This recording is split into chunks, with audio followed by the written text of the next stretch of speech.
Hey guys, welcome back. We're continuing to talk about analysis of variance. So in our last video, we got to the point where we were saying that we're really going to want to look at how do the individual sample means vary, and how does that compare to the variance within the samples? So before we get into going through all of this stuff, I want to make a couple definitions. So what I want to talk about is what Xij, X bar J, and X double bar GM mean. So Xij is the ith observation from the jth data set. So baseball is my first data set. So that would be, the J value would be 1. And this is the first value. So this would be X11, X21, X31. So all of these have a J value of 1, all of these have a J value of 2, all of these have a J value of 3, and then we number them down like that. So if that's the case, if J refers to each of our different lists, X bar J is the average value for each of the data sets. So we would have the average value for baseball, the average value for non-athletes, the average value for football. X double bar GM is the grand mean. So this is the average value of all the data pooled together. So if we put all of this data into one list, we would get the grand mean. Okay, so those are our first couple definitions.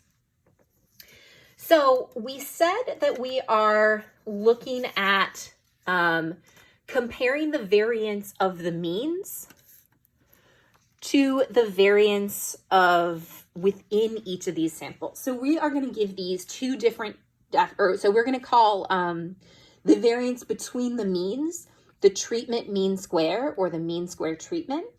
So this is saying that within our problem here, baseball, non-athlete, and football, each of these are a different treatment. So we are looking at the variability or the variance across the different treatments. So how do the three means compare to each other? We're going to say that variance within is mean square error, and this is going to be looking at the variance within each of the samples, and this is actually just going to be an average of the sample variance. So some formulas here. So for the treatment mean square, we are going to take each of the three means, subtract them from the grand mean. So we're finding the difference between the sample mean and the grand mean for each sample, squaring that difference and adding those up, and then dividing by k minus 1. For the mean square error, so this is the variance within each of the samples, we are going to be averaging the standard error. So this is written as each individual observation minus its mean squared, add all of those up for each of the three categories and divide by n minus k. So what this is really looking at, this is really just the sum of the variances. And these are called mean square because they are the average. So this is kind of the average or the mean difference between the means and the grand mean. And this is the mean difference between observations, individual observations, and the sample mean. So these are kind of our two big things that we want to look at. When we compare these, the way we compare them is we are going to use an F-test statistic, and this is a ratio. So this is going to be the mean square treatment divided by the mean square error. The smaller this value is, the closer or the more likely it is that these came from the same population. The larger this value is, that means there is greater variability amongst or between the groups than there is within, which means it is unlikely that they came from the same population. So when we look at the F distribution is a completely different distribution.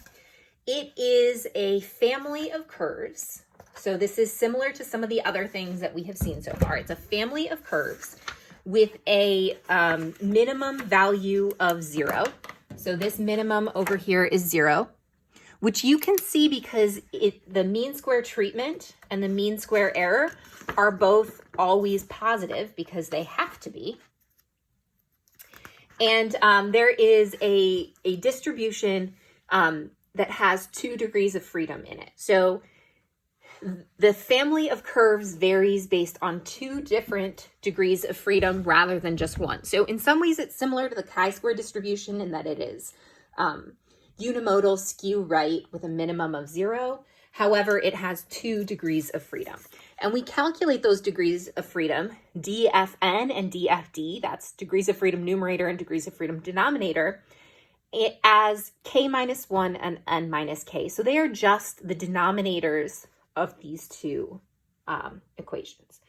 Now, a really important thing here is that we are not going to be doing these calculations by hand. It's very rare that we'll have data sets that are small enough to do this by hand. Technology will do it. We want to understand why we are doing it, what this F value is telling us, and what these are representing. But we don't actually need to do this by hand. So actually how to do these calculations isn't important. The main thing is that we are looking at the variance between the different means. So this is variance across samples versus the variance within the individual samples. If the sample means vary more than the individual samples, then we're going to kind of be thinking that this is not so good. One key thing is that the larger our F, the worse, or the the larger our F, the more evidence there is that our null hypothesis is not true. So this is always going to be a right tail test. So a big F value is going to suggest that our null hypothesis is not correct. The last thing that I want to talk about in this video here before we move on to our example is our assumptions that need to be met to use this. And those are independence. Our groups must be independent of each other. So we can't have any matched pairs. We need to have random. So we either need to have random assignment to treatments or a representative random sample from a population. We need to have equal variance or similar spread. For this, we're going to want to look at the side-by-side box plots or look at the plots of residuals. And then for the nearly normal, we're going to want to check the skewness in our histograms. So we need to make sure that we check all of these assumptions and they've been met before we proceed with the analysis of variance hypothesis test. But once we actually do that, our test is pretty straightforward. In the next video, we're going to go through a complete test.